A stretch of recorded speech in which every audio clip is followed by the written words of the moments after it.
Igual, si es presencial, les doy una explicación al terminar el tema que estamos viendo o al completar uno de los temas que estamos viendo.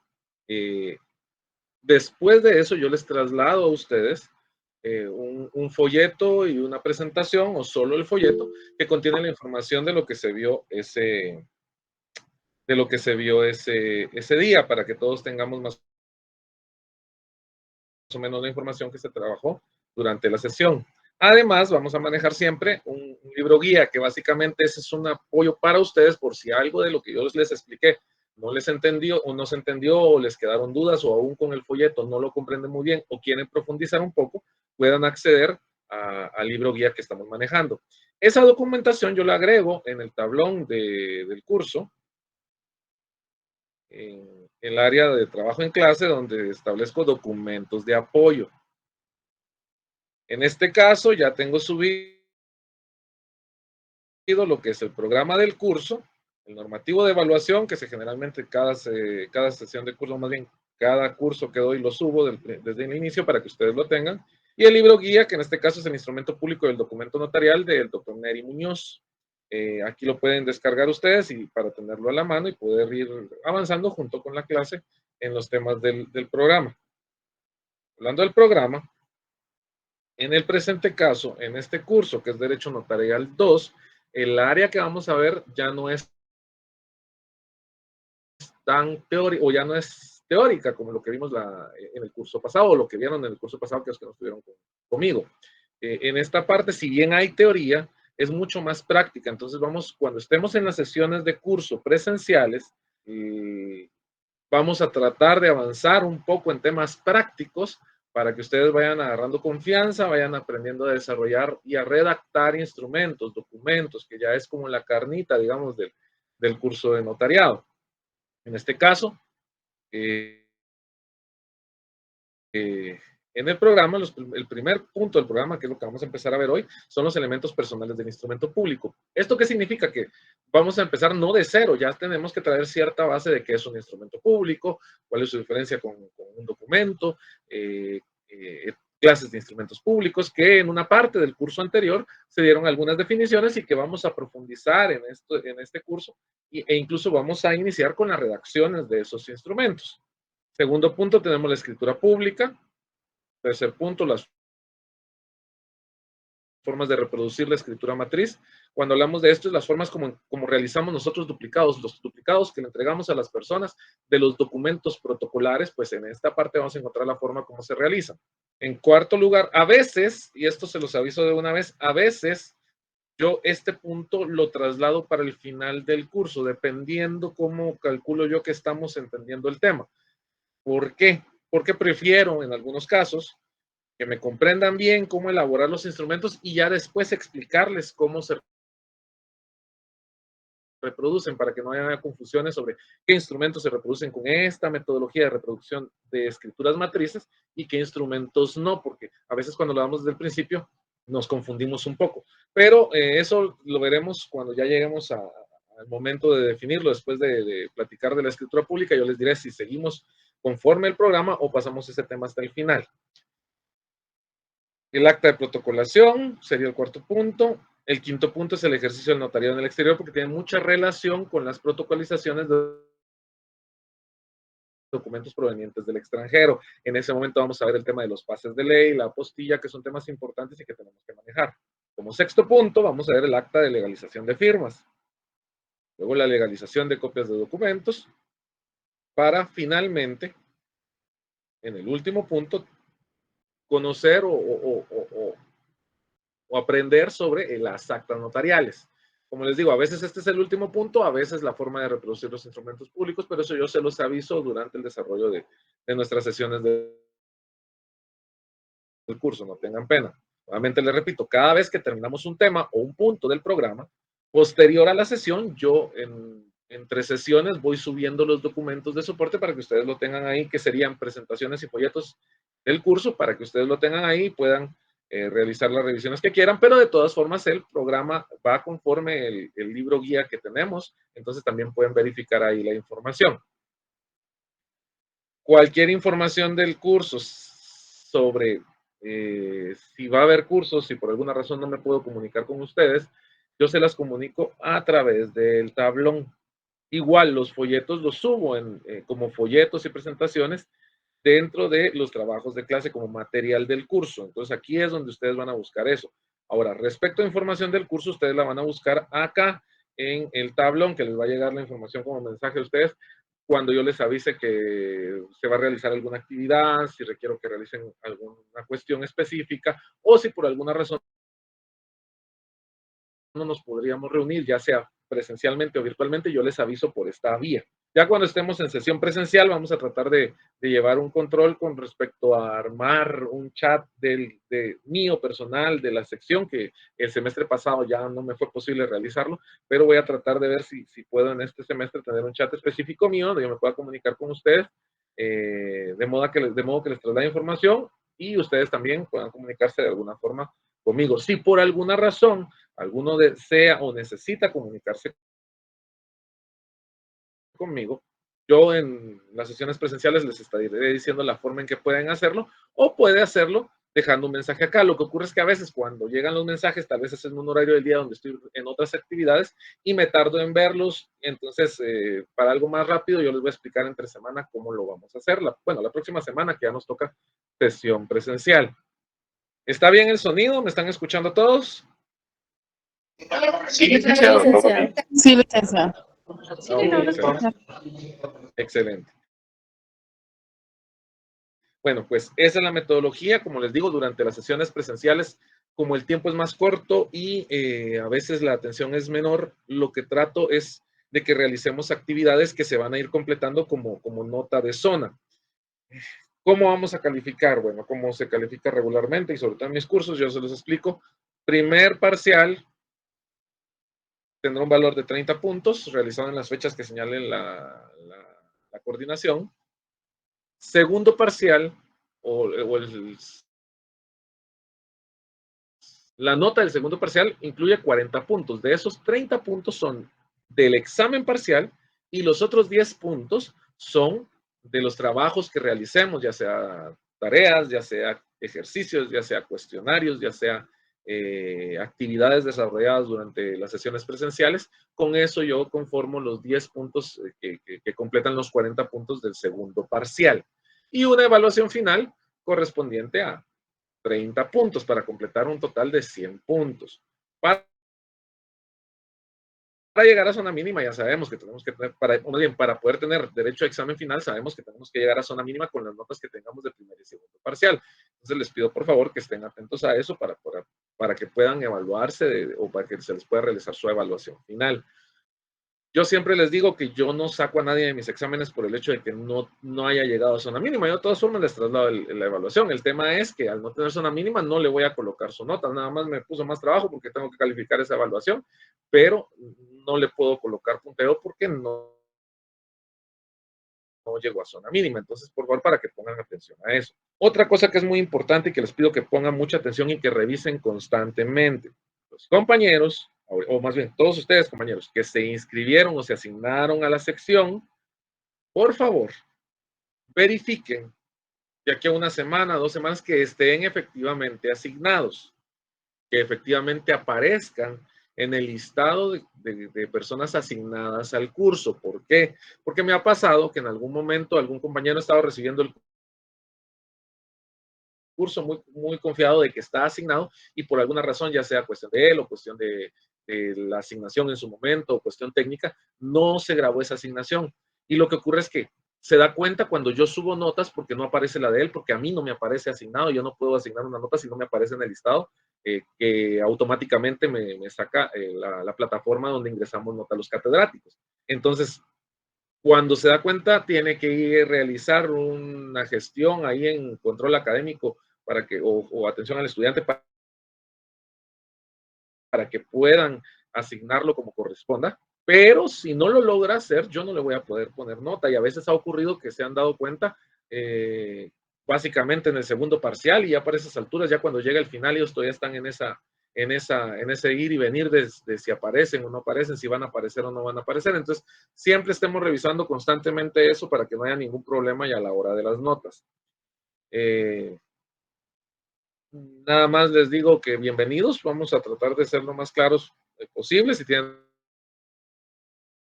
alguna duda, con gusto yo se las puedo ir resolviendo de lo que yo sepa. Si hay algo que yo no sé, porque tampoco lo sé todo, con gusto se los averiguo y vamos saliendo del curso. El tema aquí es que podamos aprender lo más posible, porque esto nos va a servir, es fundamental para poder desarrollar nuestra actividad profesional después. De hecho, el notariado en algunos casos va a ser nuestra fuente principal de ingresos al principio. Entonces, por favor, tratemos de poner atención y practiquemos. Algo que yo les digo siempre cuando empezamos con el curso es que es necesario, sobre todo en notariado 2,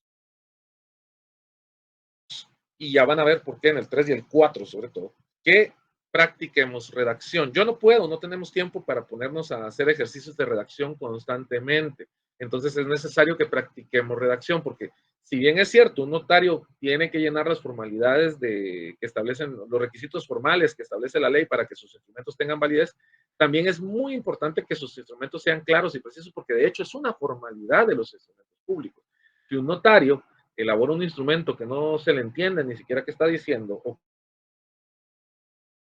qué pretendió plasmar por escrito, el instrumento puede que no surta los efectos para los que fue creado o que por alguna razón pierda validez. Entonces, es necesario que tengamos una redacción correcta. Yo siempre digo que tanto el abogado como el notario tienen que ser profesionales con una capacidad elevada y con una facilidad para pronunciarse o para poderse expresar en forma verbal y escrita. Un abogado tiene que poder hacer un memorial, pero al mismo tiempo tiene que poder resolver una situación en una audiencia y comunicarse con el juez y con su cliente.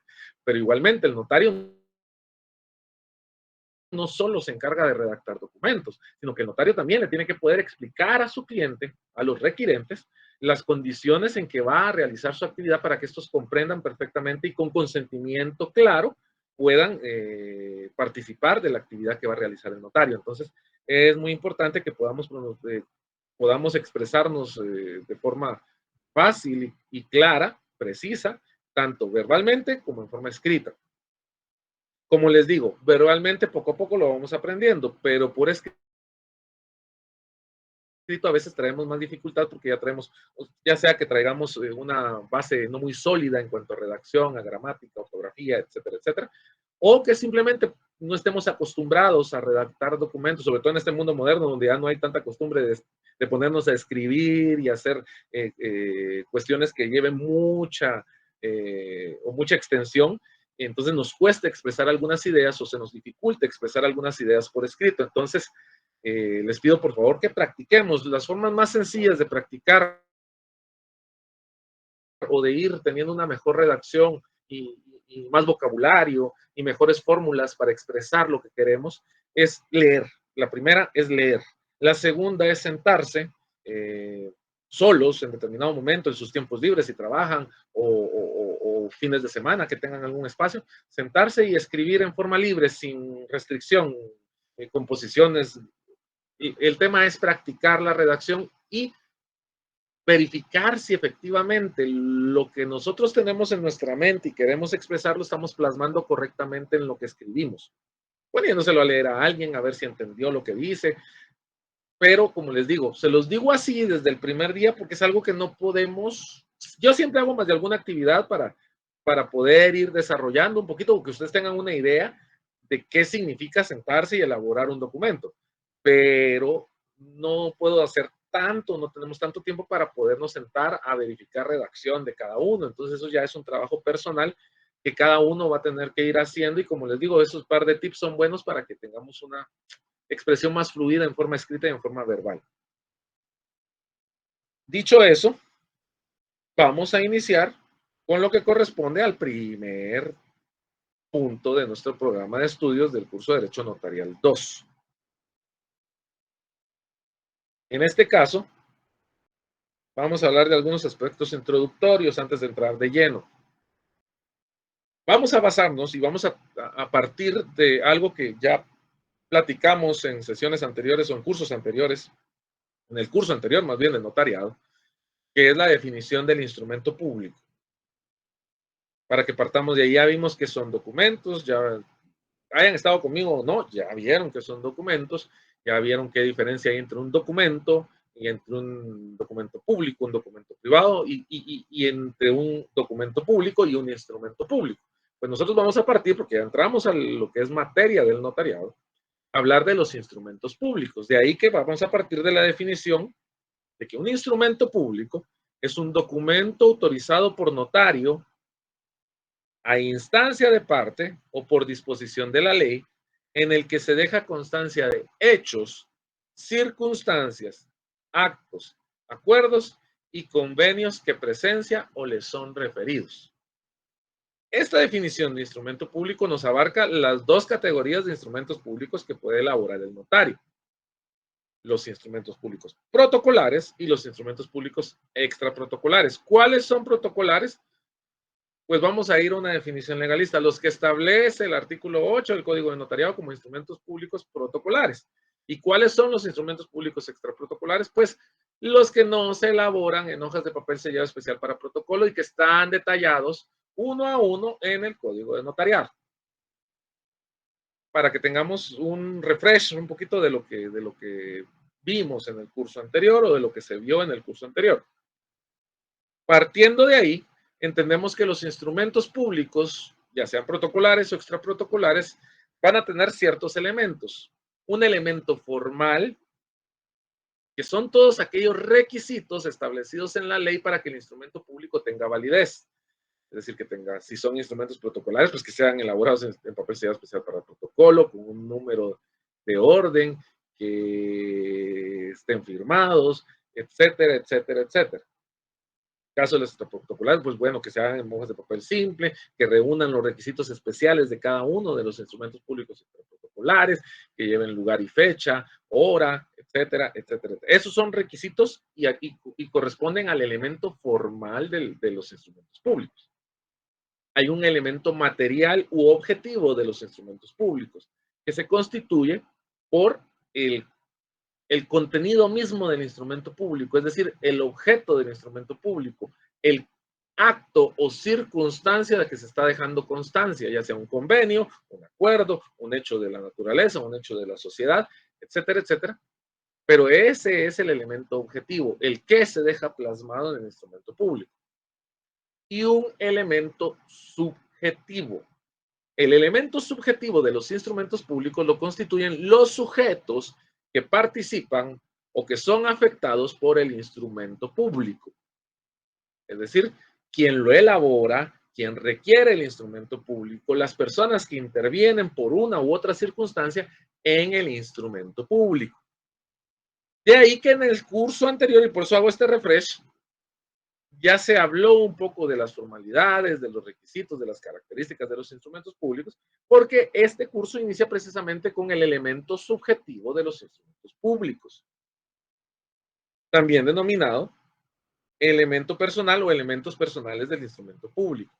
Y como les decía, son todas aquellas personas, individuales o colectivas, que intervienen en un instrumento público. Bueno, sabiendo eso, que son todos aquellos que intervienen o participan o son afectados por el instrumento público, vamos a entrar a definir algunos temas que son muy sencillos y son de pura lógica, pero que a veces se nos confunden porque son terminología ya más técnica que el notario debe saber diferenciar. Algunos significan lo mismo. Básicamente, vamos a encontrarnos con un cúmulo de acepciones que se utilizan para definir a estos elementos personales del instrumento público. Cuando hablo de acepciones, significa palabras que significan lo mismo o que tienen mucha similitud sus significados, pero que utilizados en determinado contexto varían y que son lenguaje o terminología técnica que se utiliza al elaborar instrumentos públicos.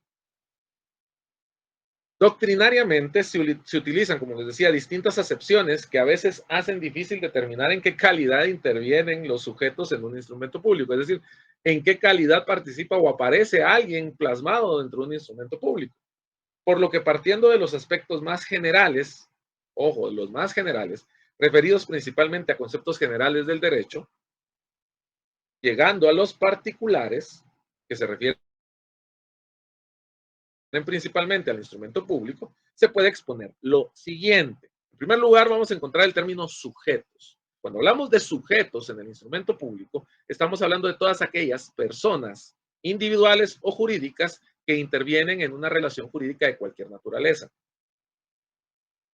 ¿Esto qué quiere decir? Que cualquier persona individual o jurídica que participa o interviene en un instrumento público, o incluso aquellas que sin participar directamente se ven afectadas positiva o negativamente, o incluso neutralmente, por la elaboración de uno, pueden considerarse sujetos del instrumento público. No sé si estoy hablando muy rápido. ¿Voy bien? ¿Están entendiendo lo que vamos platicando? Sí, licenciado, se lo que un Gracias. poquitito rápido. Ok, gracias. Sí, bueno, ahorita entramos a lo que ya es más de este curso. El principio fue más el repaso para recordar algunos conceptos del final del curso anterior para poder empezar con los elementos personales del instrumento público. Pero sí. Bueno, entonces estamos bien. Vamos a ver por acá. Siempre hago yo pausas para ver si hay alguna pregunta o algo aquí en los chats, no tengan pena.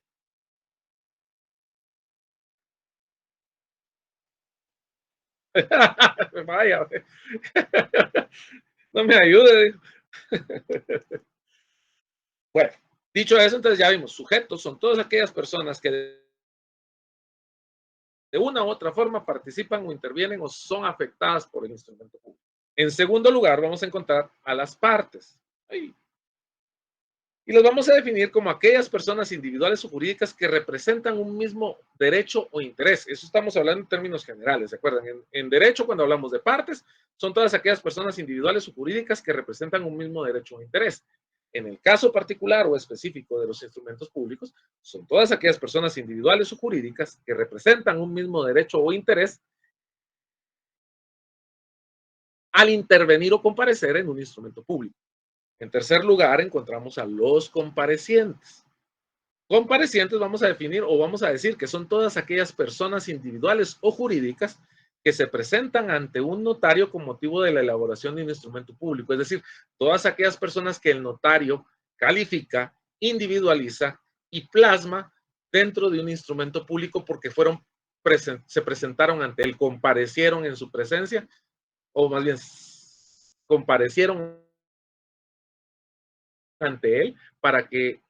Para participar en un instrumento público, ya sea representando un mismo derecho o derechos distintos, o para que se deje constancia de un hecho o circunstancia que les interesa que quede plasmado en un documento, en un instrumento público. Esos son los comparecientes, los que se presentan ante el notario con motivo de la elaboración de un instrumento público. Después vamos a encontrar a los intervinientes, que es otra forma de mencionar a las personas que forman parte de esa actividad que va a desarrollar el notario. En este caso los vamos a definir como todas aquellas personas individuales o jurídicas. Siempre vamos a hablar que son personas individuales o jurídicas, porque no solo las personas naturales o físicas pueden comparecer ante un notario, también lo pueden hacer las personas colectivas, las personas jurídicas, por medio de un representante que tenga facultades suficientes para hacer valer sus derechos frente al notario. En este caso, por eso decimos personas individuales o jurídicas. Y al hablar de intervinientes, son aquellas que toman parte en la elaboración de un instrumento público sin importar la calidad en la que actúa. Intervienen, es decir, toman parte, tienen alguna participación en la elaboración del instrumento público. Se les incluye en el instrumento público porque tienen alguna razón, algún acto que van a realizar y que va a quedar plasmado en el instrumento público que el notario va a elaborar. Estos los definimos como intervinientes. Si se dan cuenta, las diferencias son minúsculas, pero es necesario tener esta terminología para no confundirnos posteriormente cuando ya entremos a realizar o a elaborar los instrumentos públicos como tal. Luego vamos a encontrar los interesados, término que se utiliza mucho en la elaboración de actas notariales y que se refiere principalmente a todas aquellas personas que intervienen en un instrumento público independientemente de la calidad que ostenten. ¿Por qué? Porque están interesados en la elaboración del instrumento público. ¿Por qué? Porque están interesados en que se deje constancia de un hecho, acto o circunstancia. Y por eso se les llama interesados. Como les digo, es una acepción que regularmente la utilizamos al elaborar actas notariales, donde al final señalamos que no habiendo nada más que hacer constar, se lee lo escrito a los interesados, es decir, a quienes tenían el interés de ver que se dejara plasmar o algo, y por eso se les llama así. Es una acepción que se utiliza y el lenguaje terminológico que por lo general lo vamos a encontrar, el término interesados, en las actas notariales. Sobre todo porque en las actas notariales, a diferencia de las escrituras públicas, vamos a dejar constancia de hechos, vamos a narrar o describir una situación, de modo que no hay intereses contrapuestos ni hay partes. Entonces, los definimos como interesados, mientras que en las escrituras públicas, donde por lo general, hay partes, si bien también son interesados, es más común que los definamos como, bueno, las partes o los comparecientes. Se los menciono porque en la práctica se puede utilizar comparecientes también o los intervinientes, pero es un lenguaje técnico que se utiliza más en actas notariales, el de interesados, y partes, comparecientes o intervinientes en el de otorgantes en las escrituras públicas. Requirentes, otro término utilizado al elaborar instrumentos públicos y que se utiliza principalmente en las actas notariales, pero que aplica para cualquiera de los instrumentos, porque siempre va a haber un requerimiento para el notario, porque el notario no actúa de oficio, pero que, de nuevo se lo repito, se utiliza, lo van a encontrar más en las actas notariales, y que se define como todas aquellas personas que solicitan los servicios notariales y en consecuencia comparecen en un acta o en un instrumento público. Otorgantes. En este caso, es una acepción, un término que se utiliza más o que lo van a encontrar más en las escrituras públicas, porque en las escrituras públicas, al llegarse a convenios, acuerdos, que es lo que se deja plasmado en una escritura pública, que es la diferencia que les mencionaba con las actas notariales, en la escritura pública se deja constancia de acuerdos, convenios, pactos que obligan a las partes que tienen intereses contrapuestos y que confluyen en esos acuerdos, y que por tanto otorgan un derecho a cambio de otro, otorgan una prestación a cambio de una contraprestación. Por eso lo vamos a encontrar más o principalmente en las escrituras públicas, donde se otorgan las partes una prestación a cambio de algo más. Entonces, estos otorgantes vamos a definirlos como todas aquellas personas individuales o jurídicas que se presentan ante un notario con el objeto de que éste haga constar sus acuerdos y convenios. Y nuevamente les digo, es un término que principalmente o por lo general vamos a encontrar en las actas notariales, en las escrituras públicas. ¿Por qué? Porque es en estas donde se otorgan prestaciones, donde se llega a convenios y acuerdos. En las actas notariales, lo que se hace es una narración, una descripción de hechos que el notario está presenciando o que le está refiriendo quien le requiere que elabore el acta notarial. Entonces, por eso les decía, son acepciones, las diferencias son pequeñas, pero las van a encontrar más en unas escrituras, más en unos instrumentos y menos en otros, dependiendo de la naturaleza del instrumento. Signatarios lo vamos a encontrar en todos. ¿Por qué? Porque son todas aquellas personas que por una u otra circunstancia firman el instrumento público. Estamos hablando de los comparecientes, estamos hablando de los intervinientes, estamos hablando de testigos, estamos hablando de intérpretes, etcétera, etcétera, etcétera. Toda persona que firma un instrumento público es un signatario del instrumento público. Dicho eso, vamos a hablar de los auxiliares del notario, que son personas o son sujetos que comparecen en los instrumentos públicos para permitir que el notario pueda realizar o elaborar el mismo, para que se pueda llevar a cabo la actividad notarial, y fungen como ayuda, como apoyo a la fe pública del notario, es decir, sirven de refuerzo a la fe pública del notario. Permítame un segundo que creo que hay una pregunta, permítame. ¿Saber dónde fue?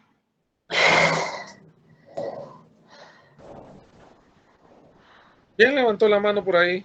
Porque ya no me aparece. Aquí está, Ana Jimena Escobar López me pregunta. ¿Estos términos los pueden encontrar en el capítulo 2 del libro por si alguien necesita compañeros? Sí, es necesario que lean el libro también. Darly preguntaba a quién compartir. Sí, se compartirán las diapositivas, Darly. Ahora, ¿quién preguntó o fue sin querer?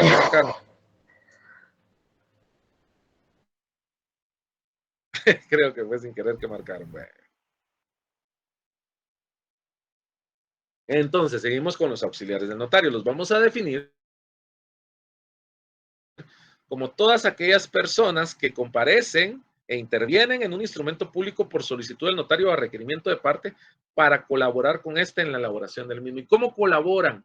Dando mayor certeza al instrumento, reforzando la fe pública que ya tiene el notario por su intervención. Estos van a ser de dos categorías, o los vamos a encontrar en dos categorías. La primera, de testigos, y la segunda, de intérpretes. ¿Por qué? Porque los testigos fortalecen la fe pública del notario, dando constancia, aparte del notario, de que ellos también presenciaron la elaboración del instrumento público y cierta característica o cierta circunstancia que se dejó constancia en el instrumento. Y los intérpretes garantizan que todas las partes en el instrumento, no solo porque el notario dijo que así fue, que entendieron y que dieron su consentimiento, sino que efectivamente se les expresó en los términos de su propio idioma, o que la documentación adjunta que venía en un idioma distinto efectivamente fue transcrita o interpretada en los términos y condiciones correctas, porque se tuvo el auxilio de un intérprete para que el sentido correcto de los documentos o de las frases expresadas, fueran efectivamente los que se están plasmando en el instrumento. Por eso se les llama auxiliares del notario, porque, como les digo, el notario, por la investidura que tiene fe pública, es decir, la presunción de veracidad de los actos que autoriza. Pero esa presunción en algunas circunstancias debe reforzarse mediante el apoyo de testigos y de intérpretes, que son auxiliares del notario. Vamos a empezar con los testigos. Vamos a decir primero que los testigos se encuentran regulados en el título 5 del Código de Notariado a partir del artículo 51, 52 y 53. Y los vamos a definir como personas individuales que por disposición de la ley o a solicitud del notario comparecen en un instrumento público sin ser partes o tener interés en él. Esto con el objeto de reforzar la certeza de los hechos, circunstancias, actos, convenios o acuerdos que se hacen constar en el mismo. Ahora, como les decía, el fundamento legal lo encontramos en el artículo 51, 52 y 53 del Código de Notariado. El artículo 51 establece literalmente que el notario es como la facultad, es el artículo que faculta al notario para asociarse con testigos, porque señala que el notario podrá asociarse de testigos instrumentales en los actos o contratos que autorice. Pero si se tratare de testamentos o donaciones por causa de muerte, está obligado a asociarse de los testigos que exige esta ley. El artículo 52 establece que los testigos deben ser civilmente capaces, idóneos y conocidos del notario. Si el notario no los conociere con anterioridad, deberá cerciorarse de su identidad por los medios legales. Y el artículo 53 señala que no podrán ser testigos, primero, las personas que no sepan leer o escribir o que no hablen o no entiendan el español. Segundo, las personas que tengan interés manifiesto en el acto o contrato. Tercero, los sordos, mudos o ciegos. Cuarto, los parientes del notario. Y quinto, los parientes de los otorgantes. Salvo el caso de que firmen a su ruego cuando no sepan hacerlo y no se trate de testamentos o de donaciones por causa de muerte. Leído esto, vamos nuevamente a la definición de testigos, extraída de esto. Y vamos a decir que los testigos son personas individuales que por disposición de la ley o a solicitud del notario comparecen en un instrumento público sin ser partes o tener un interés en él. De hecho, si tienen interés en la elaboración del instrumento público, no pueden ser testigos. Esto con el objeto de reforzar la certeza de los hechos, circunstancias, actos, convenios o acuerdos que se hacen constar en el mismo. Es decir, reforzar la fe pública notarial mediante su comparecencia en el instrumento público, mediante su intervención en el instrumento público. Ahora, los testigos tienen su propia clasificación. Y vamos a encontrar que tenemos testigos de conocimiento, o abono, testigos instrumentales y testigos a ruego, rogados o de asistencia. Es decir, ¿cómo se clasifican los testigos? Se clasifican como testigos de conocimiento o abono, testigos instrumentales y testigos a ruego, rogados o de asistencia. Vamos a ver primero los testigos de conocimiento. Como les digo, hay múltiples clases de testigos y en la doctrina van a encontrar infinidad de formas de definirlo, y no solo en el notariado, sino también en el derecho procesal, etcétera, etcétera. Pero de conformidad con nuestra legislación notarial, podemos clasificarlos de esta forma. Y vamos a tener que los testigos de conocimiento o abono son aquellos, o sea, son esas personas que intervienen en un instrumento público sin ser parte o tener interés en el mismo, para identificar al otorgante al cual conocen cuando no se puede identificar. En este caso ya sabemos que no existe la cédula, sino es el documento personal de identificación o pasaporte, y deben ser conocidos del notario. Es decir, cuando encontramos testigos se llaman testigos de conocimiento o abono, aquellos testigos que el notario llama, porque si recordamos de las sesiones anteriores y de nuestro curso anterior, una de las formalidades de los instrumentos públicos es que debe identificarse la persona que comparece por medio de su documento personal de identificación o su pasaporte. Eso está en el artículo 29 del Código de Notariado. Pero en aquellos casos en que no tenga ni documento personal de identificación ni pasaporte, puede identificarse por medio de dos testigos que sean conocidos del notario y que acrediten la identidad de la persona que va a comparecer al instrumento. Estos testigos son testigos de conocimiento o abono, testigos que solamente van a comparecer para identificar a una persona que por una u otra razón no tiene su documento personal de identificación o su pasaporte, para que el notario pueda hacerlo comparecer a través de ese o por medio de ese documento. Además del artículo 29 que señala esta situación, vamos a encontrar que existen, que regula o que establece o que permite entender los testigos de conocimiento o abono. Vamos a encontrar que existen otras dos categorías de testigo, que son las que les mencioné, y vamos a encontrar posterior a los de conocimiento o abono, que repito, y perdonen que yo repita bastante, pero siento que se queda mejor. Cuando les digan testigo de conocimiento o de abono, son los testigos que solo comparecen para decir que Juan efectivamente es Juan, porque ellos lo conocen de hace tiempo, porque a Juan se le olvidó llevar su documento personal de identificación para poder comparecer en el instrumento público. Es poco común que ocurra ya en la actualidad, pero es una facultad que aún existe para que el notario identifique a alguien que por una u otra razón no tiene documentos de identificación. Estos son los de conocimiento abono. Después tenemos los instrumentales. ¿Y cuáles son los testigos instrumentales? Son aquellos de los cuales el notario puede asociarse para cualquier acto o contrato, pero obligatoriamente al autorizar testamentos o donaciones por causa de muerte. Es decir, son testigos que van a comparecer para dar fe del instrumento. No van a identificar a nadie, sino que van a reforzar la fe de que efectivamente lo que ocurrió y plasmó el notario en el documento, así sucedió.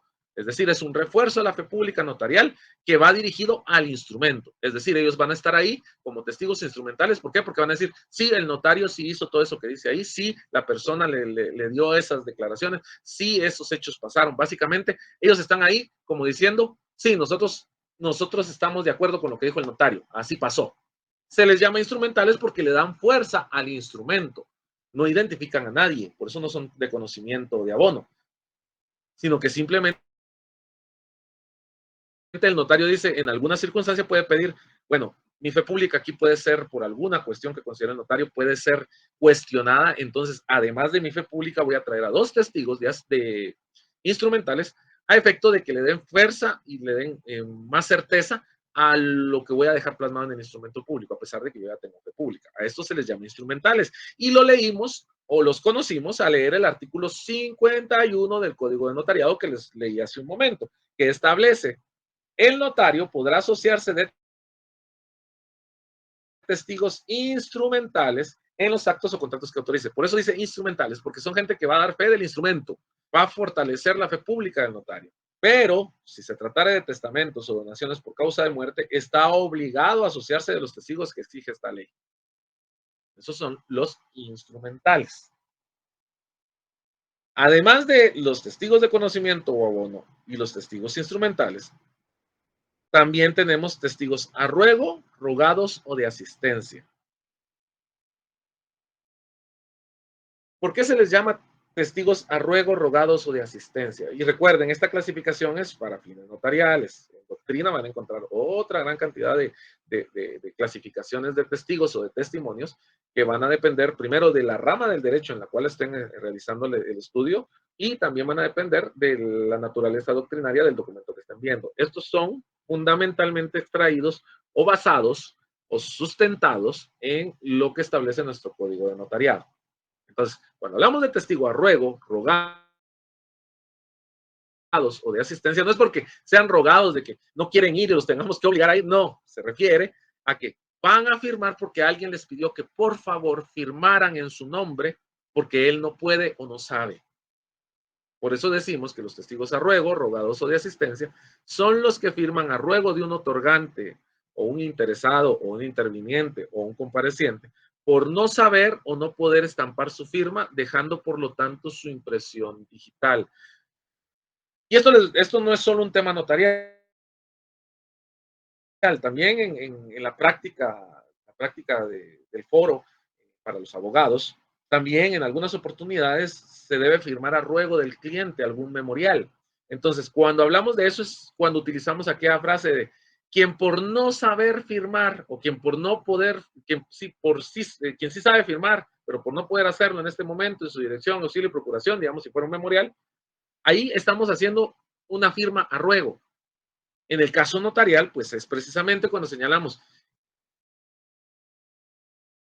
y firma a ruego del señor tal y tal, quien no puede hacerlo porque tiene sus manos dañadas o quien no sabe firmar, el señor Juan tal y lo identificamos, dejando la persona a ruego de quien firman la impresión dactilar del dedo pulgar de su mano derecha en el instrumento público. Siempre surge la duda, y si no no puede dejar el dedo pulgar de su mano derecha, pues tiene otros 20 dedos, porque tiene hasta los de los pies. Tiene que dejar una impresión dactilar, una impresión que permite identificar que efectivamente él estaba presente en la celebración del acto y que estaba de acuerdo con que firmaran a su ruego. Importante para cuando estén elaborando instrumentos públicos. Tal vez me estoy adelantando, pero yo ya los miro que van a llegar lejos como notarios, entonces van a tener estas preguntas cuando llegue el momento de que ya estén redactando y ocurran situaciones que no son comunes en la práctica. Pero esta sí es común, entonces es importante.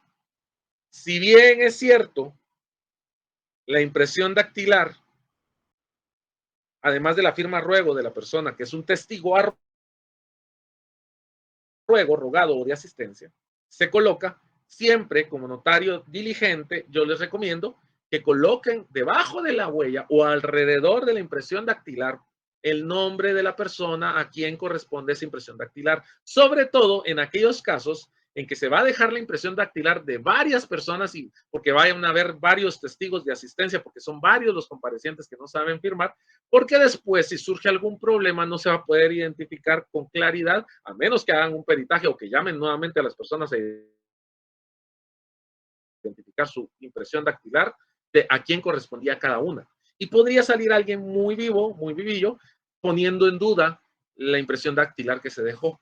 Entonces, yo recomiendo que siempre que se haga, se le coloque abajo, tanto a las firmas como a la impresión dactilar, quién es el que está firmando, el nombre abajito, el nombre también debajo de la impresión dactilar, para que quede todo con mayor precisión y claridad, que es una obligación del notario, de hecho. Entonces, un notario diligente va a tomar esas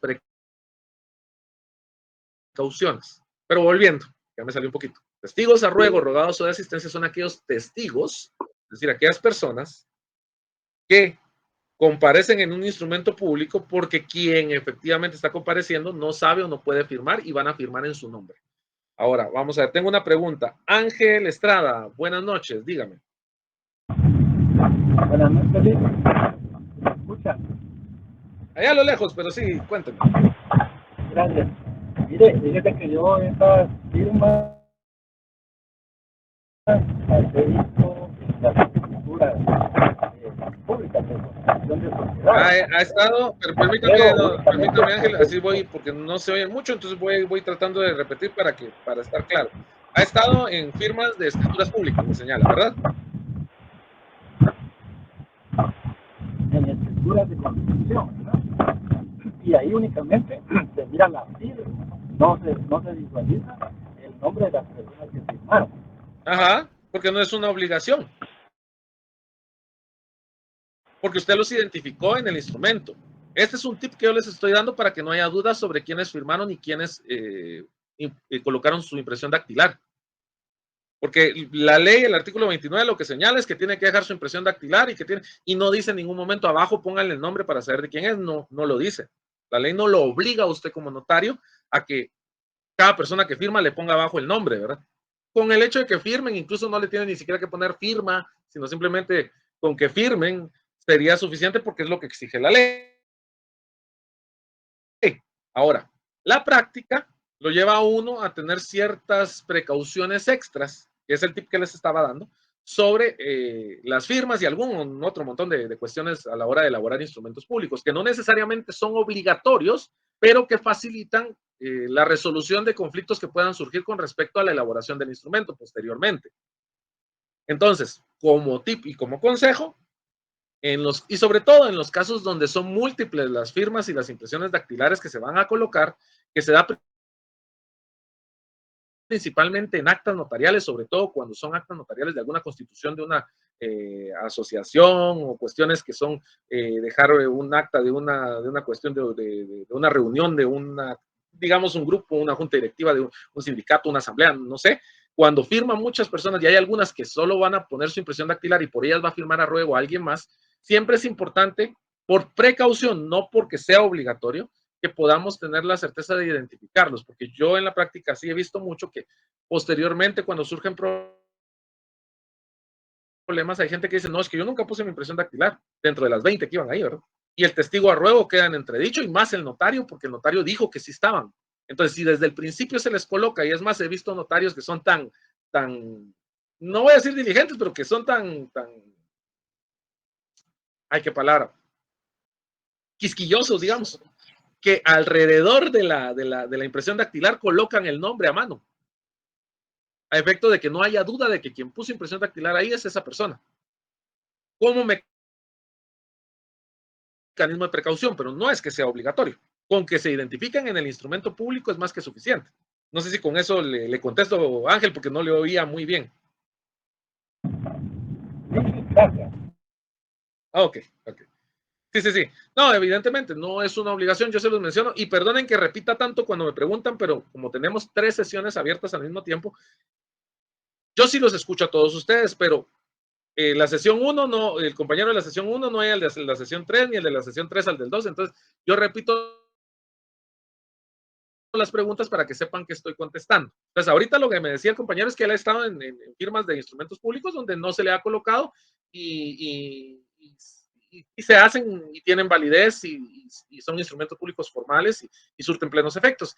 Y yo le contesto que sí, que lo que les estaba mencionando es un tip, porque yo he notado en la práctica que muchas veces cuando surgen problemas posteriores a la elaboración del instrumento público y ha habido muchas personas que colocan la impresión dactilar, se hace difícil poder establecer posteriormente que efectivamente estaban. Entonces, para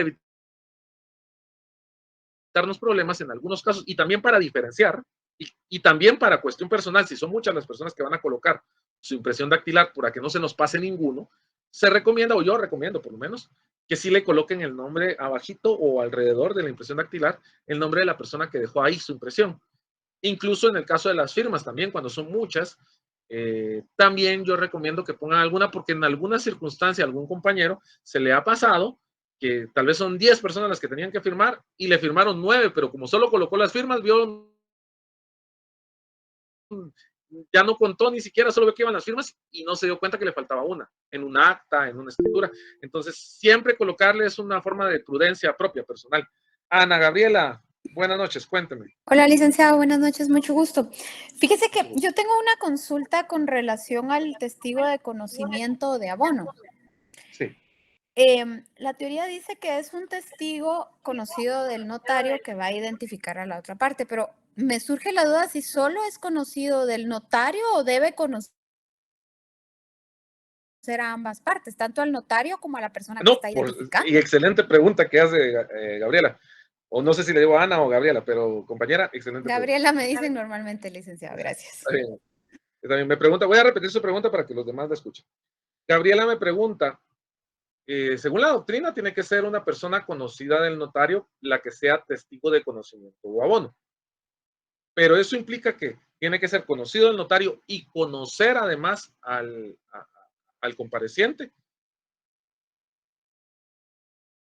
Y la respuesta es, aunque en la práctica a veces se pretende saltar esa circunstancia, la respuesta es, tiene que conocer al compareciente. Es obligado que conozca al compareciente, porque va a dar fe, de hecho va a dar testimonio de que lo conoce y que su identificación es tal o cual.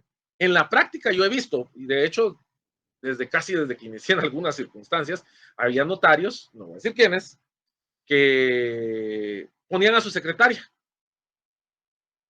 pero la secretaria primera vez que estaba conociendo a la persona, ¿verdad? ¿Por qué? Porque era conocida del notario. Y como ya le había presentado el notario al compareciente, entonces ya podía decir que conocía al compareciente y ella lo identificaba. ¿Por qué? Porque no llevó en ese tiempo, en esos dorados tiempos, la cédula todavía. Entonces, ¿es una buena práctica? No, eso está mal.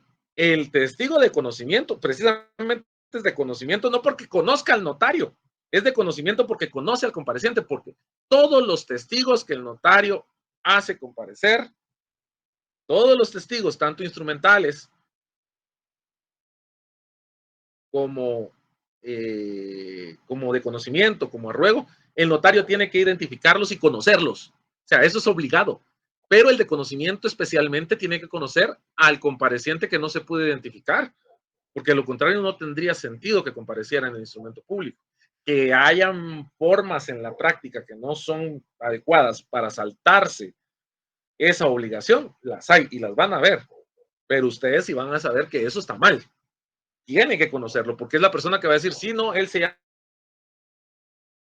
llama Juan Pérez, lo conozco desde hace 25 años y sí, su documento personal de identificación no lo trajo, pero este es el mío, yo doy fe de que él sí es quien dice ser. Entonces, sí tiene que conocer a la persona. El de conocimiento es obligado que conozca a la persona que está compareciendo, de la cual él va a dar fe de su existencia. No sé si con eso le contesto, Ana, Gabriela, perdón. Sí, sí, gracias, licenciado. Lo único que me queda todavía la incógnita, si no lo conoce el notario, o sea, tiene que confiar en la palabra del testigo de conocimiento, prácticamente. Es que se supone que el notario tiene que conocer a los testigos, es lo que yo le decía. A todos los testigos los tiene que conocer el notario. Que se salte también esa regla, diciendo que porque ya se lo presentaron y se identificó ante él, y ya con eso él diga que, bueno, me doy por bien enterado porque la ley así está redactada, es otra cosa. Se supondría, la lógica de la norma era que sí lo conociera el notario, porque de hecho el artículo 52 establece cuáles son las calidades necesarias para ser testigo y establece que deben ser civilmente capaces, idóneos y conocidos por el notario. ¿Eso qué significa? Que no es que es un conocido porque lo vi ayer, pues. No, se supone que es una persona que me pueda a mí garantizar que Juan es Juan. Ahora, ¿cómo en la práctica ocurre? Que muchas veces si alguien no tiene DPI, yo tengo 2 veces de conocerlo, y esta persona, las 2 veces que conozco a las 2 veces que vino con él, pues agarro que este es testigo de conocimiento, pero se supondría que tendría que ser una persona conocida del notario, según el artículo 52. Gracias, licenciado, me quedó claro. Muchas gracias. Ok, bueno, dicho eso, vamos a ver si hay por aquí algo más. Cristian Solares señala que en los pueblos es más fácil, todos se conocen. Sí, tiene razón, por eso es que está la norma redactada así. Recuérdense que esta norma se redactó en una Guatemala mucho más chiquita que la que tenemos. Era mucho menos gente y eran, de hecho, hasta en la capital había lugares donde se conocían como ocurre en algunos lugares del interior de nuestro país. Carlos Magarín, cuénteme. Buenas noches.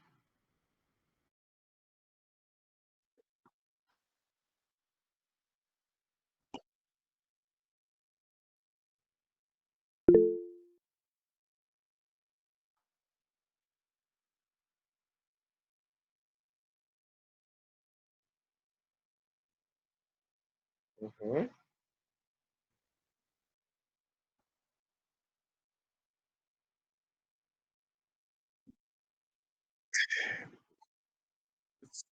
Mire, en la práctica lo hacen. En la práctica sí lo hacen, pero la ley lo que nos pide es que lo podamos identificar porque no sabemos si efectivamente, es cierto, no somos documentólogos, porque tampoco el notario puede tener, tiene más expertise en la identificación de documentos, pero no es un documentólogo. Su obligación es verificar los documentos. Y lo voy a decir en estos términos, aunque se haga en la práctica, pero lo voy a decir en estos términos. La foto del DPI o del documento personal de identificación es el documento personal de identificación. Es una pregunta que le hago, Carlos. La foto del DPI es el documento personal de identificación. Ahí está. ¿Y cuál es la obligación del notario? Tener a la vista los documentos que acreditan fehacientemente la identidad de los comparecientes.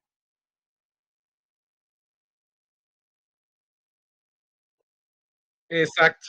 Así debiera ser el notario, pero en la práctica, si vamos a encontrar mucha mala práctica, pues, o sea, que incluso está hasta socializada, porque van a encontrar buenos notarios que hacen eso. No es recomendable. No es recomendable, sobre todo si no conoce a la persona. Si usted sí lo conoce y ha sacado 5 o 6 instrumentos y ya vio el documento de personal de identificación 10 veces, pues no hay problema, pues. Pero igual, de todas formas, usted lo tiene que tener. Y si, digamos, esa persona no tiene documento personal de identificación porque lo extravió y está en trámite, pues que le lleve el documento donde acredita el trámite del DPI y una certificación de DPI que no le va a salir en más de 25 quetzales. Y eso es lo que adjunta usted a sus documentos. Y entonces ahí sí, porque el documento que certifica la existencia y la autenticidad de un DPI puede suplir esa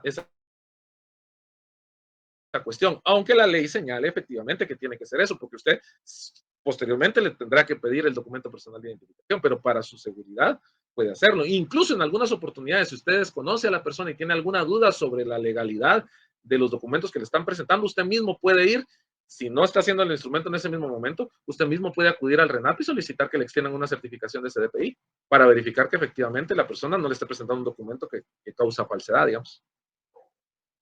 Espero haberle contestado resuelto, compañero.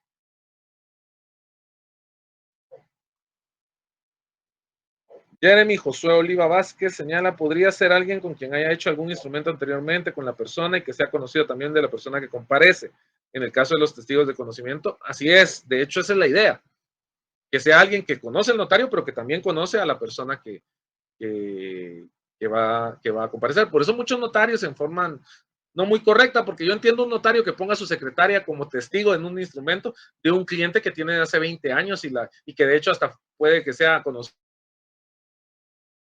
de la secretaria y ella lo llevó con el notario. En esos casos pues, es válido. Ahora, lo que no es válido es que ese día llegó y como se lo presentó a la secretaria la ponga como testigo solo para acreditar, para que puedan realizar el instrumento y no se pierda ese día.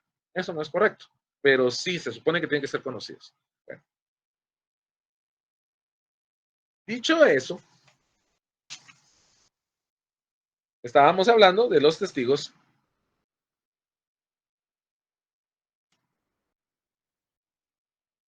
a ruego, rogado su asistencia. Y decíamos que son aquellos que firman a ruego de un otorgante por no saber o no poder estampar su firma, dejando por lo tanto su impresión digital. Se encuentran regulados en el artículo 29, inciso 12 del Código de Notariado, que era lo que les mencionaba. Este artículo establece, artículo 29, los instrumentos públicos contendrán, numeral 12, las firmas de los otorgantes y de las demás personas que intervengan y la del notario precedida de las palabras ante mí. Si el otorgante no supiere o no pudiere firmar, pondrá la impresión digital de su dedo pulgar derecho y en su defecto otro que especificará el notario, firmando por él un testigo. Si fueren varios los otorgantes que no supieren o no pudieran firmar, lo hará un testigo por cada parte o grupo que represente un mismo derecho. Por eso les decía, a veces tenemos una asociación que hay 20 personas que representan un derecho y 20 personas que representan otro derecho, y de esas solo 10 saben, 5 y 5 saben, pueden firmar. Entonces va a firmar otra persona a ruego del grupo de 15 personas, de cada uno de los grupos de 15 personas. Entonces, en esos casos es muy recomendable que podamos identificar las impresiones dactilares para que no tengamos confusiones posteriores o se nos pase a alguien. Vamos a ver, Bergelina, no sé si así se pronuncia. Buenas noches. Buenas noches, licenciado. Bergelina Pérez, para servirle. Mucho gusto. Buenas noches. Sí, no, licenciado, yo también tenía algo que comentar con el testigo de rueda de la, usted dice, de conocimiento. Pasó algo de que mi papá se fue mucho tiempo a vivir a El Salvador y después sacó cédula allá en El Salvador, documento del salvadoreño. Después quiso regresar a Guatemala, dijo que se iba a vecindar aquí otra vez de regreso, pero ya estando aquí, le dijeron que tenían que llevar 3 testigos que, así como usted dice, conocimiento, que lo conocieran a él desde hace más de 20 años. Pero resulta que él no los consiguió porque ya los abuelitos que estaban ya habían muerto. Entonces le tocó que regresar a El Salvador porque el notario que sí le iba a hacer el trámite le dijo que con los 3 testigos él le podía hacer su documento otra vez, ¿verdad? Pero como él no los consiguió, ya no lo hizo. ¿Qué trámite le dijo exactamente que iba? Bergelina me está preguntando sobre un trámite de una persona. Perdone que repita su pregunta para que la escuchen los demás compañeros. Me pregunta una compañera,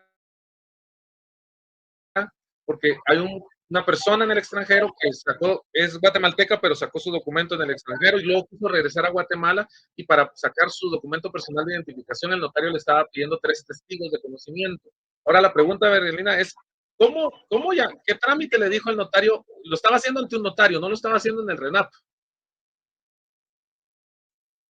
Sí, así le dijeron a él que ese procedimiento tenía que hacer. En el RENAP le dijeron eso. Le iban a redactar como un acta, algo así, de que la iban a dejar en el RENAP, que sí lo conocían a él para sacarle su DPI a él otra vez. Él ya tenía DPI aquí antes. Sí, ya, él tenía DPI cuando era patojo, como dice él, ¿verdad? De 18 años, aquí sacó su DPI, pero luego se fue a trabajar allá, se nacionalizó allá. Cuando quiso regresar, quiso volver a sacar papeles aquí para poder trabajar y ya pero necesitaba su DPI, ajá. Sí, porque no tenía DPI. Qué curioso porque el trámite que le estaban diciendo en el RENAP tiene que ver algo más, ese tal vez lo platicamos más a fondo porque me deja un par de dudas. No le voy a dar una respuesta porque me voy a confundir yo o la voy a confundir a usted. Pero me parece que estaban haciendo algún otro trámite. Si él ya tenía DPI, a menos que haya renunciado a su nacionalidad, él podía volver a sacar su DPI, si eso no es problema. Entiendo que el trámite se lo estaban diciendo en el RENAP, pero era un trámite distinto a lo que le estaban mencionando en este momento. Por regla general, en el caso del notario, una persona que no puede identificarse de conformidad con el artículo 29, del Código de Notariado, puede ser identificada por medio de 2 testigos, no 3. Entonces, sería de verlo, tal vez en la sesión presencial, si la miro, me podría comentar el caso para ponerle un poquito de atención y, ¿cómo se llama? Tratar de ver por qué razón estaban pidiendo eso, o tal vez logro averiguar bien o entenderle mejor la razón o el trámite que estaban sacando, porque ahora ya me dejó con la duda, Bergelina. Porque en términos generales, el Código de Notariado, al notario le exige 2 testigos para acreditar la nacionalidad. Muy probablemente a él estaban mandando a hacer algún asiento extemporáneo de partida de nacimiento o algo así para solicitarle un dato extra, que ese es un tema distinto, no es un instrumento público nada más, sino que es un asunto de jurisdicción voluntaria que requiere otras formalidades. Pero en el caso de él me parece raro que le hayan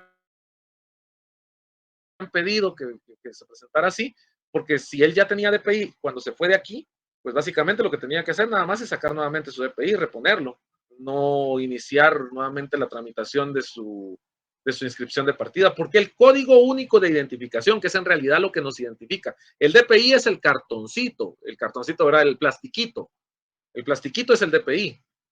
Lo que nos identifica a nosotros es el código único de identificación, que tiene 13 dígitos y que identifica nuestra partida de nacimiento.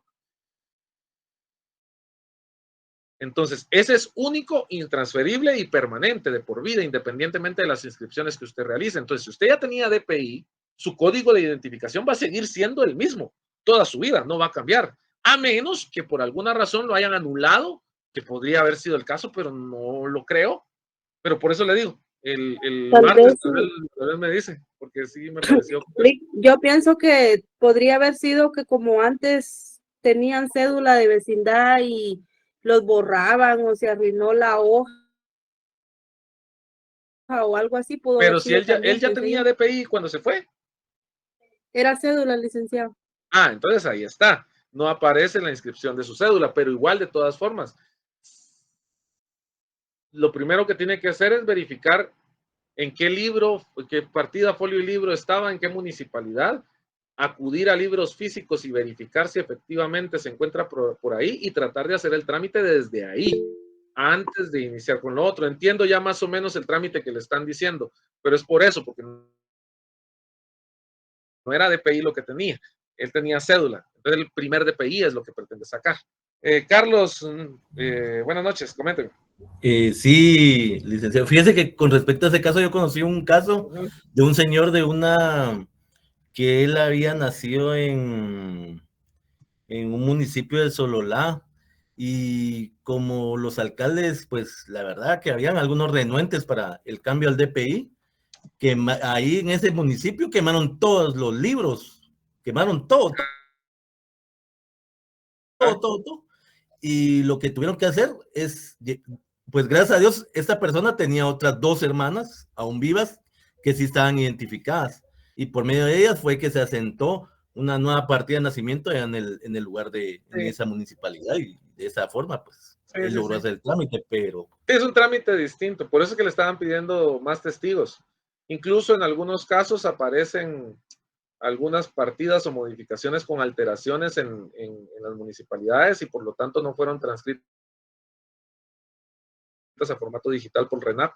En esos casos hay que hacer un trámite interno en el RENAP para poder acreditar efectivamente que la información es correcta o cuál es la información correcta para que puedan ellos seguirlo con el trámite o acudir a algún trámite de jurisdicción voluntaria, que como Gabriela decía, en el caso del compañero de la pregunta, muy probablemente lo que estaban haciendo era un reconocimiento de persona, una identificación de persona para acreditar quién es él y por eso le pidieron esos testigos.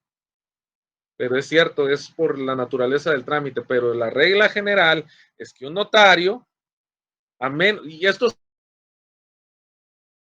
sí mantengámoslo siempre. Cuando hablamos de reglas generales, la única forma de que las reglas generales se rompan es cuando hay una regla especial o una ley especial. Eso quiere decir que si el artículo 29 nos da, por ejemplo, los requisitos generales de elaboración de instrumentos públicos, el formato estándar de elaboración de instrumentos públicos, la única forma de agregar o quitar requisitos es cuando una ley específica nos regula un requisito distinto o modificado o cambia los requisitos. Por ejemplo, el artículo 29 establece el formato de los instrumentos públicos, pero cuando veamos las actas notariales, por ahí por el 60 y algo, ahí se establecen ciertos requisitos especiales de las actas notariales. O por ejemplo, las escrituras públicas no llevan hora. Cuando veamos la redacción nos vamos a dar cuenta que las escrituras públicas no llevan hora. Sin embargo, el testamento que se elabora en una escritura pública sí lleva hora. ¿Por qué? Porque la ley específica lo establece. Entonces hay cuestiones que son más específicas y que por una u otra razón se modifican los trámites. En este caso, no es tanto de formalidades del instrumento público. En este caso le estaban pidiendo testigos de conocimiento, pero para identificarlo, para otro instrumento público distinto de una diligencia que es de jurisdicción voluntaria, que se elabora en un instrumento, pero que es una diligencia de jurisdicción voluntaria. Pero en términos generales, la ley establece que cuando una persona no se puede identificar con el documento personal de identificación porque no lo tiene, o con el pasaporte, se puede suplir esa identificación mediante la comparecencia de 2 personas civilmente capaces, es decir, que no son interdictos, que saben leer y escribir, que saben el idioma español, que no adolecen de ninguna de sus facultades físicas como la vista, el oído o el habla, y que además son conocidos del notario y conocen a esa persona para poder identificar.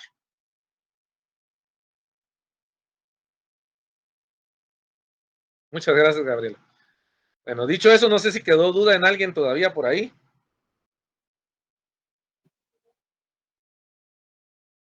No, licenciado, muchas Entonces gracias. vamos a seguir platicando, pero esas preguntas me gustan porque lo hacen a uno darle más vueltas a las cosas, no quedarse solo con lo que está hablando. Ya me estaba poniendo en jaque a mí también, de hecho todavía me quedó duda ahí el martes, nos platicamos a ver si me cuenta un poquito más de ese tema porque me pareció interesante, pero creo que por ahí va por lo que, más o menos por donde dijo Gabriela. Bueno, dicho esto, entonces ya vimos, tenemos testigos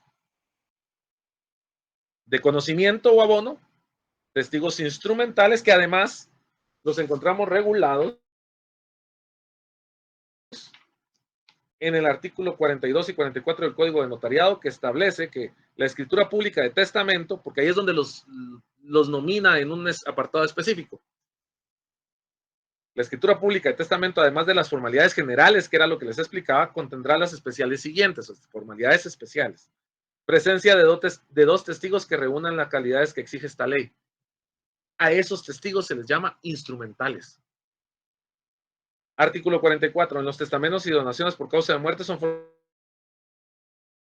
formalidades esenciales, además de las consignadas en el artículo 31, las siguientes: la presencia de dos testigos, testigos instrumentales. Pero eso no limita al notario a que en cualquier instrumento donde él considere que puede surgir un problema o considera que es necesario reforzar su fe pública para que no haya problemas posteriores, llame a dos testigos con carácter de instrumentales para que lo apoyen y comparezcan junto con él en el instrumento. Y finalmente, los testigos a ruego, rogados o de asistencia, que son los que firman. Cuando les digan a ruego, rogados o de asistencia, son los que firman a ruego, por eso se llaman así. ¿Y cuándo firman a ruego? Cuando una persona no puede o no sabe firmar. No cuando no quiere, aunque hay gente que no quiere y pone a firmar a alguien, pero es cuando no puede o no sabe. Entonces, estos firman y a la par o seguidamente coloca la impresión dactilar la persona por la que firmaron. Es decir, tampoco se queda solo la firma del testigo, se coloca la impresión dactilar de la persona que firmó, la cual va a ser el dedo pulgar de la mano derecha o cualquier otro dedo. Y la característica esencial y especial de esto es que el notario va a identificar qué impresión dactilar dejó. Por eso cuando ustedes les pregunten, antes era muy común, ahora ya no tanto. Antes era muy común que surgiera la pregunta, mire, ¿y si no tiene el dedo pulgar derecho? ¿Qué hago? Cualquier dedo. El notario hace constar en su instrumento que deja la impresión dactilar de su dedo pulgar derecho, su dedo índice izquierdo, etcétera, etcétera. Esos son los testigos rogados. ¿Qué se requiere para ser testigo? Se lo comentaba la compañera cuando preguntó. El artículo 52 del Código de Notariado establece las calidades para ser testigo. Y los testigos deben ser civilmente capaces. Es decir, una persona en pleno ejercicio de sus en condición de ejercicio, es decir, mayor de edad, que no es interdicto, que además sea idóneo. Lo de civilmente capaces creo que no da mucha dificultad, porque es una persona que no está inhabilitada para poder realizar esas actividades. Ahora, lo de la idoneidad, ¿cómo califica el notario? ¿Cómo determina el notario si alguien es idóneo? Fundamentalmente con lo siguiente: que no tenga interés en el asunto, que sepa leer y escribir, que pueda plasmar su firma y que conozca el idioma. Aunque si no lo conoce, pues entonces no comparecerá como testigo. Yo no recomiendo, aunque se pueda llamar un intérprete, preferible que comparezca un testigo que conozca el idioma, pero si no hay, pues tendrá que comparecer un intérprete para que sea idóneo. Pero es una persona que reúne esas características y la principal de todas es fundamentalmente que no tenga interés en el asunto. Y finalmente, lo que le decía la compañera, que sean conocidos del notario. Si el notario no los conoce con anterioridad, deberá cerciorarse de su identidad por los medios legales. Por eso le decía, no, se supone que todos tienen que ser conocidos por el notario, pero se supone también que tienen que poder identificarse, porque no va a llegar un testigo que tampoco puede identificarse con DPI, porque voy a tener que llamar a otros dos testigos. Entonces, ante la pregunta, ¿los testigos de conocimiento tienen que ser conocidos también por el notario? Sí, para evitar problemas y porque así lo establece la ley.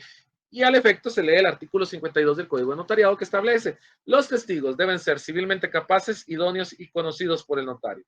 Si el notario no los conociere con anterioridad, deberá cerciorarse de su identidad por los medios legales. ¿Cuáles son los medios legales? DPI, pasaporte. Pero lo recomendable es que sean personas que el notario les tenga confianza. Ahora, ¿quiénes no pueden ser testigo? Eso lo establece el artículo 53, que señala que no podrán ser testigos las personas que no sepan leer y escribir o que no hablen o no entiendan el español. 2, las personas que tengan interés manifiesto en el acto o contrato. Básicamente es un conjunto de requisitos de calificación de idoneidad de una persona para ser testigo, si se dan cuenta. Quienes no pueden ser testigo, o sea, quienes no son idóneos para ser testigo, las personas que no sepan leer y escribir o que no hablen o no entiendan el español. 2, las personas que tengan interés manifiesto en el acto o contrato. 3, los sordos, mudos o ciegos. Se oye muy fuerte, tal vez, pero el código, recuérdense cuándo fue redactado. En ese tiempo no era tan fuerte decirlo así. Vamos a decir nosotros que todos aquellos que tengan alguna dificultad cognitiva o visual, auditiva o de expresión. ¿Por qué? Porque si van a ser testigos y se supone que la calidad de testigo es una calidad de presencia, es una persona que está dando fe de algo porque lo percibe, y si tiene dificultades en la percepción o expresión, no es idóneo para ser testigo. 4, los parientes del notario. No pongan a sus familiares. 5. ¿Por qué? Porque el notario tiene interés en la elaboración del instrumento. Es contraproducente, ¿no? 5, los parientes de los otorgantes. ¿Por qué? Porque de una forma u otra también tienen interés en la celebración del contrato. A favor o en contra de los intereses de su propio pariente, pero tienen interés, entonces tampoco pueden ser testigos, no son idóneos para eso. Ahora, en el caso de los testigos de conocimiento, de ruego, perdón, los testigos a ruego, es decir, aquellos que firman a nombre de otro, en esos casos sí es viable. Por eso señala el artículo que salvo el caso de que firmen a su ruego, cuando no sepan hacerlo y no se trate de testamentos o de donaciones por causa de muerte. Es decir, si no es testamento o donación por causa de muerte y se necesita que alguien firme a ruego de alguien que no sabe leer o escribir, sí puede hacerlo un familiar, ahí sí.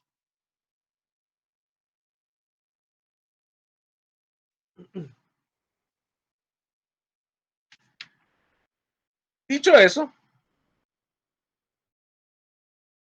no sé si quedó alguna duda de los testigos. Por aquí. Ana Gabriela.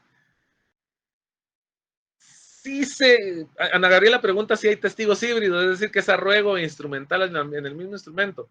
La ley no lo prohíbe, pero yo le recomiendo que sea mejor un testigo de conocimiento y un testigo instrumental, o un testigo instrumental y que sean distintos.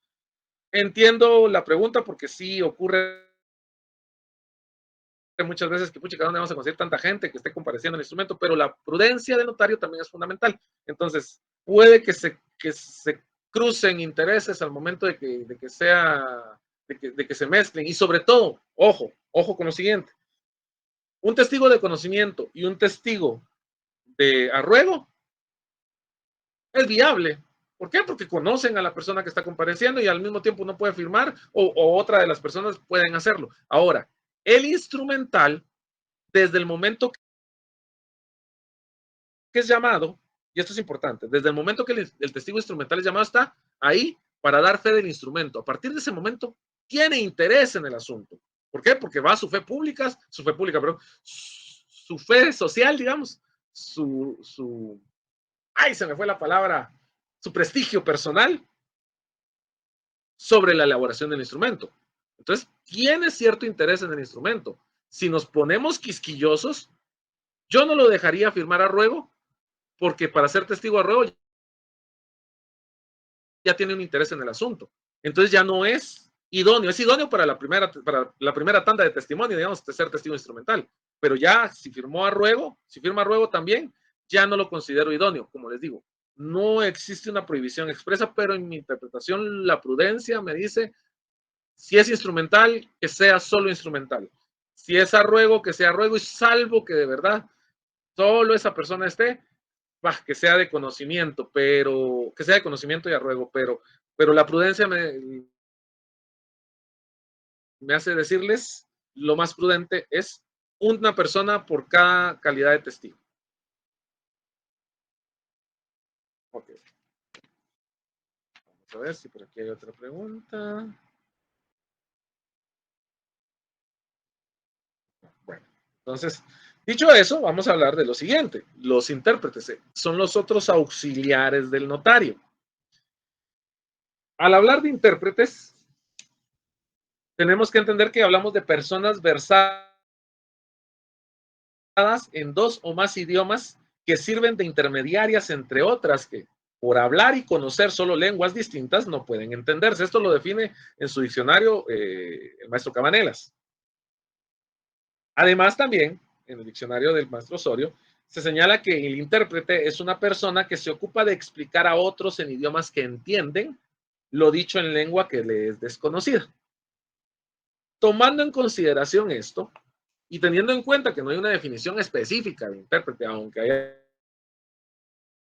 algunas que la podamos extraer de la legislación, vamos a decir que el intérprete es aquella persona, o la podemos entender como aquella persona capacitada para traducir e interpretar un idioma por ser su lengua nativa.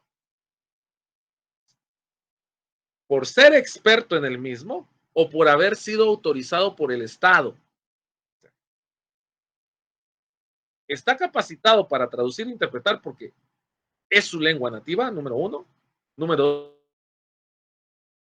2, porque es experto en el idioma, aunque no sea su lengua nativa. O 3, por haber sido autorizado por el Estado. Y que interviene en un instrumento público por disposición de la ley o a solicitud del notario. Recuerden que en algunos casos la ley exige, o más bien, el artículo 29 del Código Notariado exige la participación de intérprete en aquellos instrumentos públicos donde va a comparecer alguien que no habla ni escribe, o que no escribe ni habla el idioma español. Entonces, va a ser por disposición de la ley o a solicitud del notario, si el notario considera que para dar más certeza al instrumento público se requiere que haya un intérprete para traducir algunos documentos, porque las personas hablan el idioma, pero algunos documentos que van a formar parte del instrumento, que se van a transcribir en el mismo, vienen en otro idioma y requiere que el traductor en ese momento les dé el sentido correcto a lo que se está leyendo, se está presentando, para que las partes lleguen con pleno convencimiento y otorguen su consentimiento en forma libre e informada, aunque la ley no lo exija en determinadas circunstancias. Y el objeto de que intervenga en el instrumento público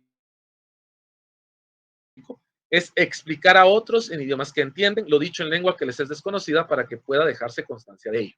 Así vamos a definir al intérprete. Nuevamente lo vamos a decir.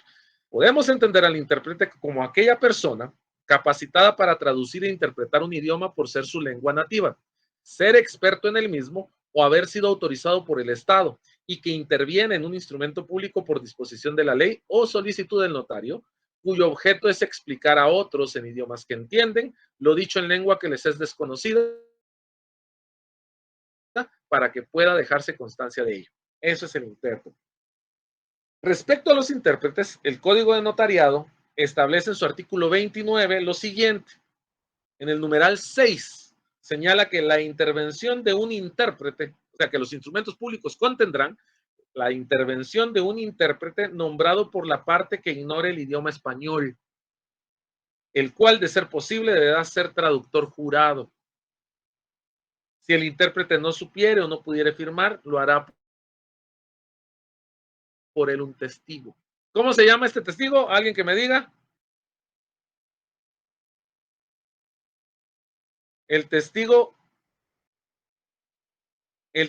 que firma porque el intérprete no sabe o no puede firmar, ¿cómo se llama?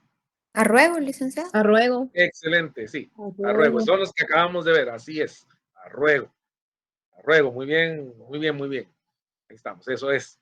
Jeremy Josué Oliva menciona, ¿puede ser un perito o una persona del mismo origen de la persona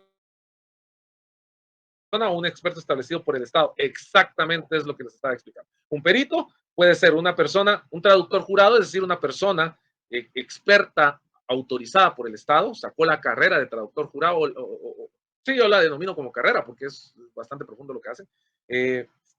Puede ser, pero si no hay un traductor jurado, tiene que ser un experto en el idioma, es decir, no es chino, ni habla chino, perdón por el uso de ese ejemplo, pero es para ejemplificar. No es chino ni habla chino, pero vivió 25 años en China, entonces no, perdón, no es chino ni nació en China, pero pasó 25 años viviendo en China y habla perfectamente el idioma, es un experto en el idioma. No hay un traductor jurado de ese dialecto chino que habla él, no, entonces lo ponemos a él. Ojo, cuando se hace eso, el notario debe indicar en su instrumento público no solo la comparecencia, sino la razón por la cual esta persona que no es traductor jurado o no está autorizado directamente por el Estado está compareciendo. Debe indicar, bueno, al no haber otra persona o un traductor que pueda hacerse cargo, el compareciente presenta a esta persona que es un experto en el idioma por haber vivido 25 años ahí, de lo cual da fe, algo así. O sea, deja una constancia, no solo lo coloca. Muchos notarios solo lo colocan. Se esperaría que indicaran por qué, porque son 3 las razones por las cuales una persona puede comparecer como intérprete. Y la otra es una persona que es del origen, es decir, es una persona que nació en China, habla el idioma y el dialecto específico de la persona que va a comparecer y la persona, precisamente, el compareciente dice, quiero que él sea el traductor, porque él sí habla español y chino y yo solo hablo chino. Entonces, esa es la forma y entonces también por esa misma razón se deja la constancia ahí y se le hace comparecer de esa forma. Nuevamente, el artículo 29, volvamos a leer. Artículo 29, Código de Notariado. Los instrumentos públicos contendrán, numeral 6, la intervención de un intérprete nombrado por la parte que ignore el idioma español, el cual, de ser posible, deberá ser traductor jurado. Si el intérprete no supiere o no pudiera firmar, lo hará por él un testigo. Bueno. Dicho esto, y por la hora también, vamos a continuar en la siguiente sesión con la representación. Por hoy, yo les agradezco mucho su atención. Les deseo que pasen una excelente noche y los veo de forma presencial el martes. El martes probablemente no sigamos con el tema directamente porque tengo planificado realizar una actividad con ustedes. Entonces vayan preparados. Por favor, lleven hojas de papel bond, tamaño oficio y sus buenos lapiceros. Por favor, para el martes.